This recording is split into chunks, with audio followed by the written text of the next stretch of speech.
그러면 그 변화가 어떤 건지 좀 사실은 알아봐야 될 것 같은데 도대체 뭘까요? 그러니까 알파고 이후에 사람들이 인간 노동이 사라지는 날이 오겠구나 이런 생각 어렴풋하게 하면서 그것 때문에 뭐 일자리가 없어지는 거 아니야? 이런 공포도 있고 네. 또 한편으로는 뭐 신자유주의라는 이름으로 세계화되고 네. 국경이 열리면서 이것 때문에 기업이 너무 이윤을 내기 힘드니까 기업도 그러니까 고용을 유연화해서 뭐 해고를 자유롭게 하고 이러면서 비정규직이 늘어나고 힘들어지는 거 아니야 이런 생각도 있고 여러 가지 복잡한 해석이 있는 것 같아요. 근데 진짜 실제 어떤 일이 벌어지고 있는 걸까요?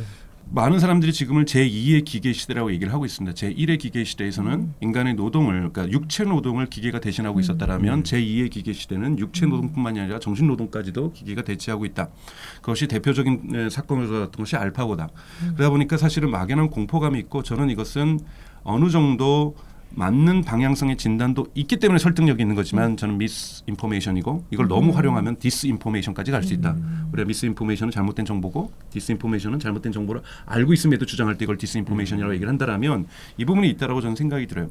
그러니까 기술 진보를 지금까지 저희가 받았던 충격이 뭐냐면 1958년에 로버트 솔로 모델을 발표하면서 기술 진보만이 다양한 것들은 어느 정도 뭐 인구의 노동이 증가할 때 자본 생산성이 높아질 때 노동 생산성이 증가할 때 일자리는 늘어나고 경제는 성장한다 하지만 그것이 스테디 스테이트라고 하는 어느 정도 안정적인 데 가면은 더 이상 성장하지 않게 되고 새로운 변화점을 맞아야 되는데 유일하게 그가 얘기했던 것 중에 계속해서 소득 수준을 높일 수 있는 것이 바로 기술 진보라고 얘기를 했거든요.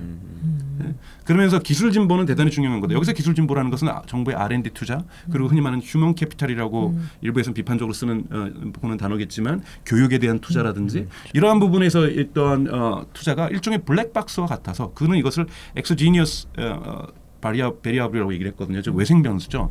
즉 정책적으로 세부적으로 통제할 수 없는 하지만 까보고 나니까 효과가 높은 그래서 1987년 노벨 경제학상도 받았고 많은 사람들이 사실은 이 신고전학파 즉 신자유주의의 어떤 핵심적인 이론들이죠.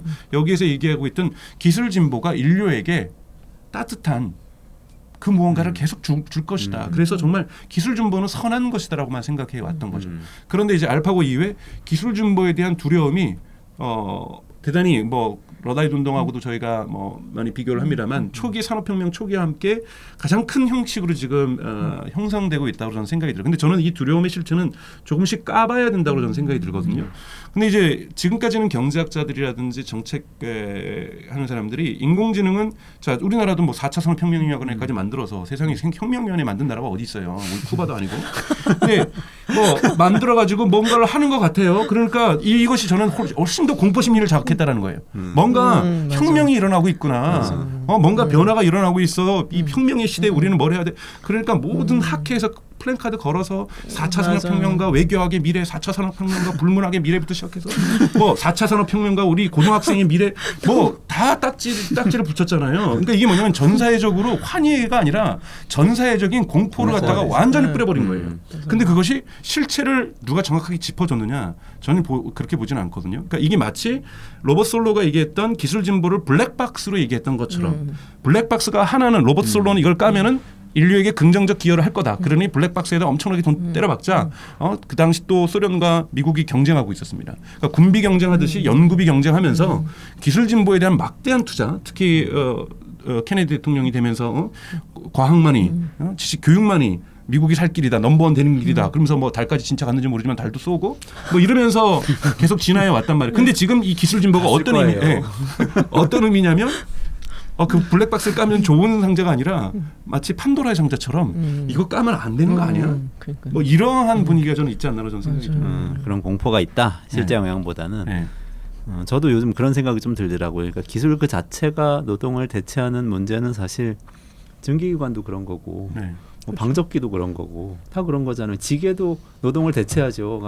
사람 10사람이 옮겨야 될 걸 갖다가 한 사람이 옮길 수 있게 되니까 이런 건데 왜 유독 지금 기술과 노동 대체에 대해서 우리가 얘기하고 있나 생각해 보니까 그것 좀 꼭 기술 때문 아닐 것 같다는 생각도 들어요. 체제적인 문제가 좀 있는 것 같아요. 그러니까 예전에 자본주의 체제하고 지금 자본주의 체제하고 본질적으로 다른 면이 있는데 기술이 발전한다는 건 아까 말씀하신 기술 진보는 이게 연속적인 거잖아요. 쭉 이렇게 생산성이 올라가는 건데 그게 아니고 뭔가 다른 체제적인 문제가 있지 않나 하는 생각이 들더라고요.